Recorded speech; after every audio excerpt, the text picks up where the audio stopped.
Jadi video ini adalah tugas kami untuk membahas permasalahan-permasalahan rekayasa lalu lintas. Oh iya, sebelumnya kami mau memperkenalkan diri dulu.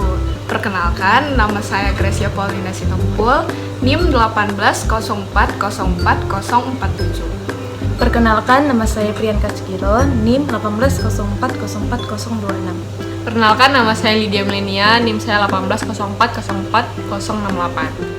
Jadi, sebelum masuk ke permasalahan-permasalahan yang mengenai rekayasa lalu lintas, sebelumnya kan kita harus tahu rekayasa lalu lintas itu apa, ya nggak sih? Iya benar.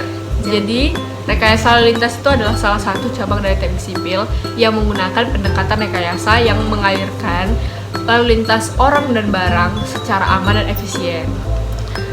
Dengan merencanakan, membangun, mengoperasikan geometri jalan, dan dilengkapi dengan rambu lalu lintas, marka jalan, serta alat pemberi isyarat lalu lintas. Nah, secara garis besarnya itu, kalau rekayasa lalu lintas itu kayak kita cuma manajemenkan lalu lintas gitu, tanpa membangun fasilitas baru atau kayak membuat jalan gitu.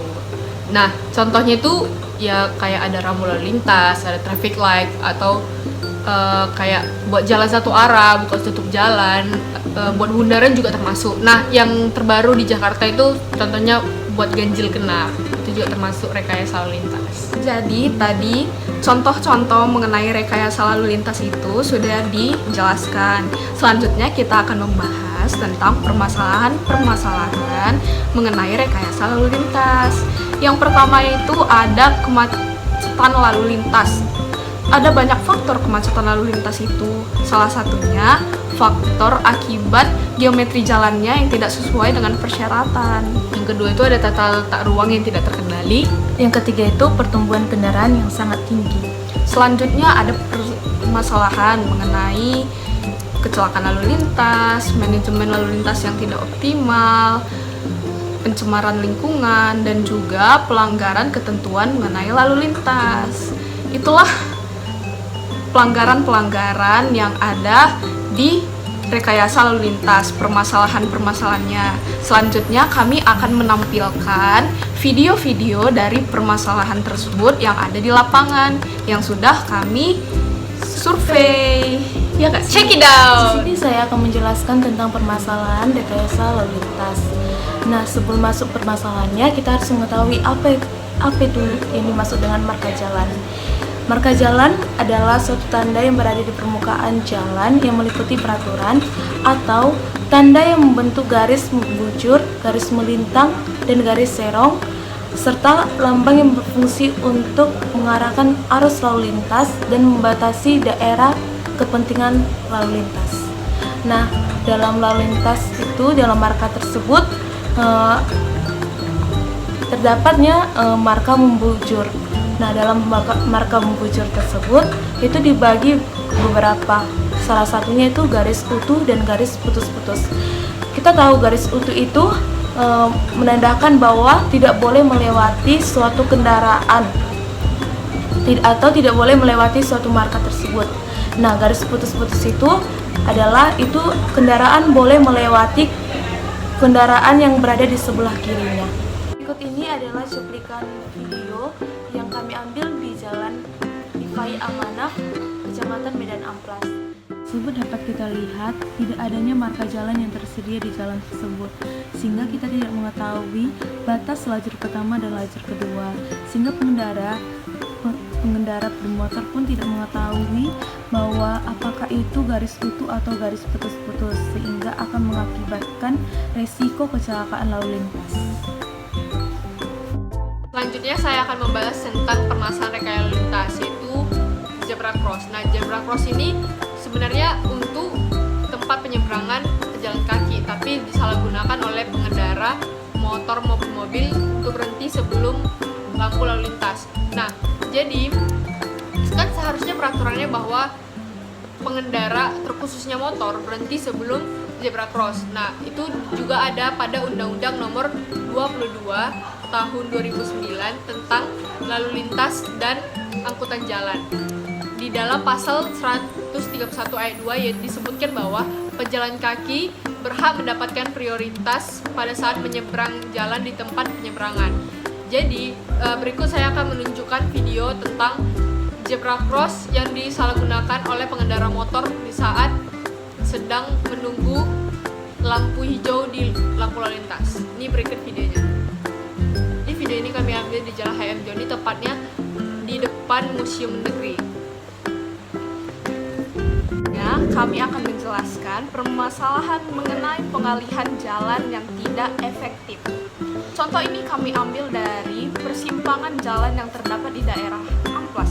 Lebih tepatnya terdapat di Jalan Rifai Amanda.